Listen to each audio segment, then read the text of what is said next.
Hello, it's Michael Ford, and welcome to another episode of Ask Michel. As you notice, I'm kind of changing camera angle, so hopefully you can see me a little clearer.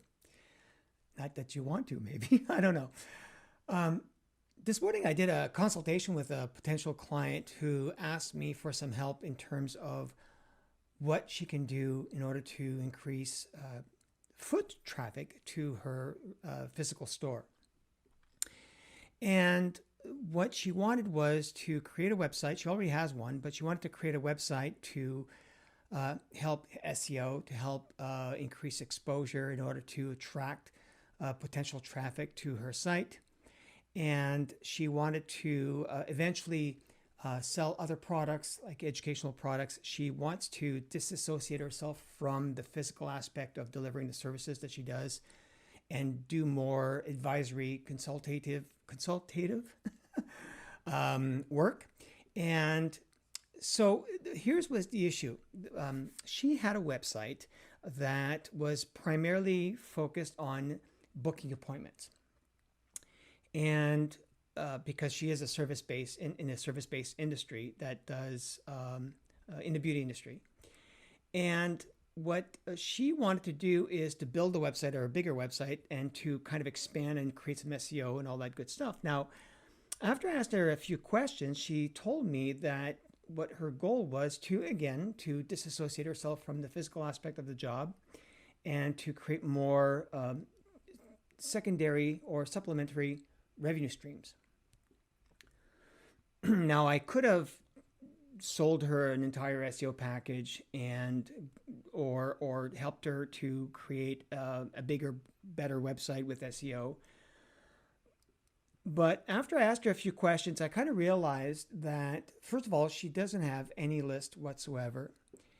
And she's not even sure if the teaching aspect of her business or the things that she wants to teach would be applicable or viable for that particular market.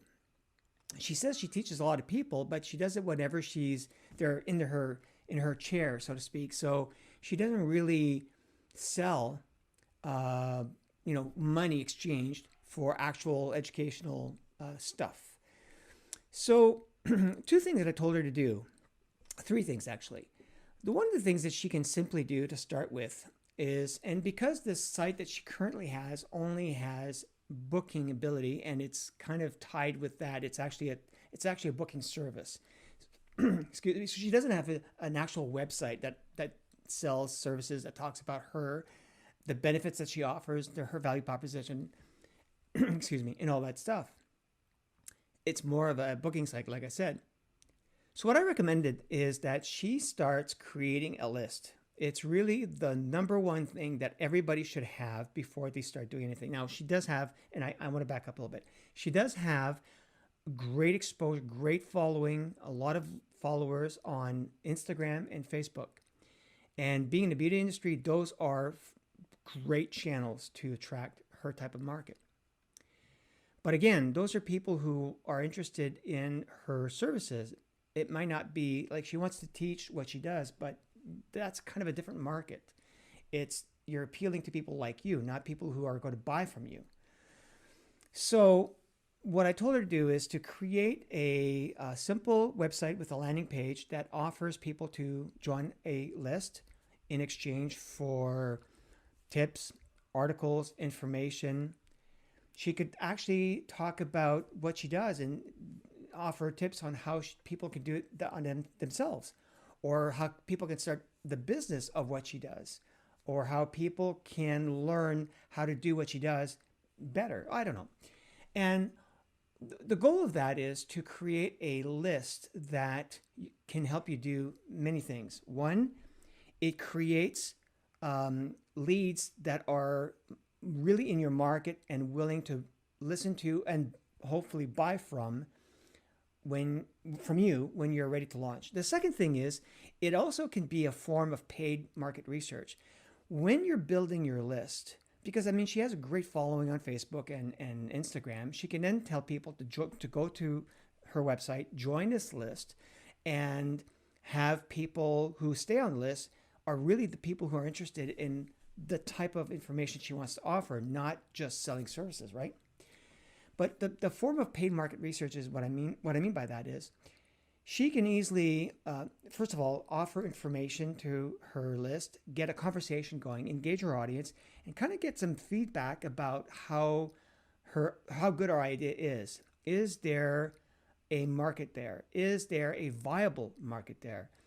Are people willing to even pay for this stuff? And she can do that through asking questions and having conversations.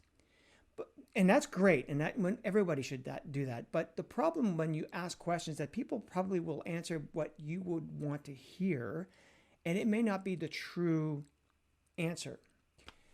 So the next step is to really see if they actually do respond well to a product offering, is to sign up to some affiliate products that are similar, related, or associated, meaning in the sense that there are different products, maybe non-competing products, but that your specific market will want to buy from, and start promoting that to your list. And you can do it through, stories, talking about your review. You do a product review. You go through the product and you describe the product on your list. You send it out. You include your affiliate link. You make sure that you disclose that it's an affiliate link. But the point is, see if they buy. And that, again, will pay you while you're waiting for your products to be ready to sell. It will also define your list a little bit more. It'll clean it so people who are not interested will unsubscribe, and that's fine because they'll never be clients anyways, or not good clients anyways. And when they buy stuff, they're telling you what they are buying. They're telling you what they like. If they don't buy things, now at the beginning, maybe it's because you need to offer something else. But if they eventually do buy stuff and they don't buy certain things, they buy others, they're telling you what they're interested in and what they're willing to pay for. So this is great market research, and this can help you create and build a list that is far more qualified. And you're pulling out or extracting all of the non-buyers from the list eventually. Or at least from the market at large, if you're doing some, let's say, SEO. And here's another point. SEO is very long-term strategically to get results from. It doesn't appear overnight. Now, you can buy ads and send it to your website, but the problem is she has a limited budget, and she wanted to focus her budget on doing things that can help her create some more instant cash, some quicker wins. That way she can eventually reinvest those profits into something a bit more de grande envergure, as we say in French, of a larger size. So and here's another thing is when she's ready to sell her own product, because in this time frame where she's doing this and as she's building her list, she's building her product. Not only is the market telling her what they're willing to buy, but they're also probably giving you feedback on what they want in terms of a product. They're actually giving you the goods up front. They're literally telling you what they want. So you can then go and create that product, not just make money with your list as you're growing the list and as you're waiting to do your product, but you can also take that information and help build your product around that and create a product that will be far more viable, far more qualified, and probably make a lot more money when you do launch. And also, and the third thing is, during that time, you can create anticipation. You can talk about what you're going to include in a product. You can also talk about some of the benefits of what you're going to be teaching. So you're kind of pre-selling your list. So when you do launch, you're not going to need this long-form sales letter. You might need more copy. It's a sales letter. It's not some very simple, quick little announcement with a link. You may have to kind of sell it. Maybe not. But the point is, you're not going to need as much copy because the qualification process has been done. When people want, for example, when they hire me to write a long copy, I need to define at what stage of awareness is the market at. I talk about my oath formula. How willing are they to take an oath? It means oblivious, apathetic, thinking, and hurting. Are they oblivious about the problem? Are they apathetic about it? They know about it, but they don't care. Are they thinking about doing something about it? They're just not really that urgent, or they're shopping around, or whatever the case is, and they're hurting. They're just looking for the buy now button, so to speak. Now, I'm not saying that that's the market you're going to get, although it could happen. But the qualification step and the educational process, that when you take people through your series of emails, it's not really a drip campaign. It's more like, and it's not really directly a nurturing campaign. It's more like a pre-qualification as you build up to your launch time. You can also do special offers before you launch. When you are about to launch, you can do an early bird thank you type of offer. You can also offer, you can open the doors for just your list, and you can say, this is my doors are open just to my list, and first come, first serve. And when I do launch on that day, then it'll be open to the public. So there's so many things that you can do in this process. But the bottom line, and this is what I want to come back to, is build a list. Your list is, they say that the gold is in the list. She does a lot of marketing on Facebook, on Instagram, and Pinterest, which are fantastic. But I told her that when you build your list, and then when she does create her website, she can take information that she sent to her list that she feels is getting traction, that people are responding to and they like. She can then repurpose that, put it into blog posts on a website, and grow the site. So you're actually doing it, doing double duty, or having the content do double duty. It can then become SEO type of content. It'll attract people who are interested in that kind of content. And you also offer people to join your list when they're on that list, so that the people who join your list now, who didn't really get the content before, may have seen the content on your site. And then from here on in, they'll see new content that you sent to your list. And it'll probably snowball from that point on. So, but here's the point I wanted to make, and I kind of sidetracked, pardon my ADHD. The fact that she goes on to Facebook and Instagram and Pinterest, which are fantastic tools, I love them as signals, as amplification tools.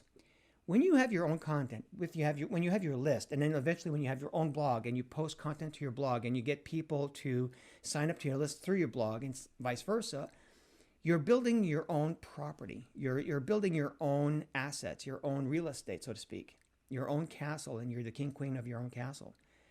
If you use or rely too much on these external sources of traffic on these social media platforms, you might end up with a closure, a change in policy, a shift in markets, and you might lose a lot from having all of your content there.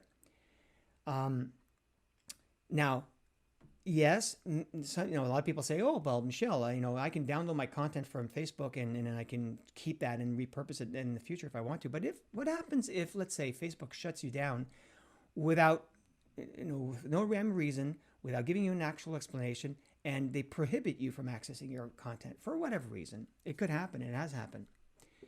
So you're better off to use these platforms to help share content, to help build your list, and to amplify content that you're going to put on your website, for example, for SEO purposes, but also to create a bigger list. Again, all of this working in tandem, but the fundamental thing is, think of your website as the sun in your solar system.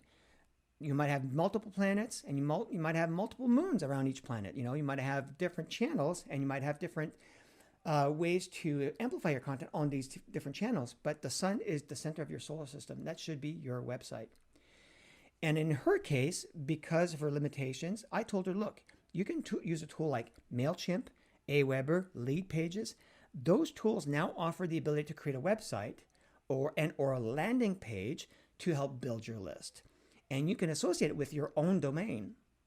So, to recap, you can build your list. You can create a list that will help you build momentum, market research, traffic, interest, pre-qualify your market, can help you create your product, make sure you acid test your products before you launch them to make sure you're not launching a dud, make money while you're doing all that. And eventually, if you ever lose any one of those channels, like for example, if anything shuts down, you're not cut off completely. You have not only a stream of income, but you have assets that you can then either repurpose or continue to monetize, as opposed to something that you're completely blocked from. Hopefully this helps. And if this was appealing to you or interesting to you, if you'd like to know more, please subscribe to my channel on YouTube. If you've seen this on my blog, please subscribe to my list. I would appreciate that. I will email whenever I do post these Ask Michel episodes. If you have a question for me on any of the socials, just post it to hashtag AskMichel. And if I see it, I will put it in the queue and answer it in a future episode. Thank you. Bye-bye.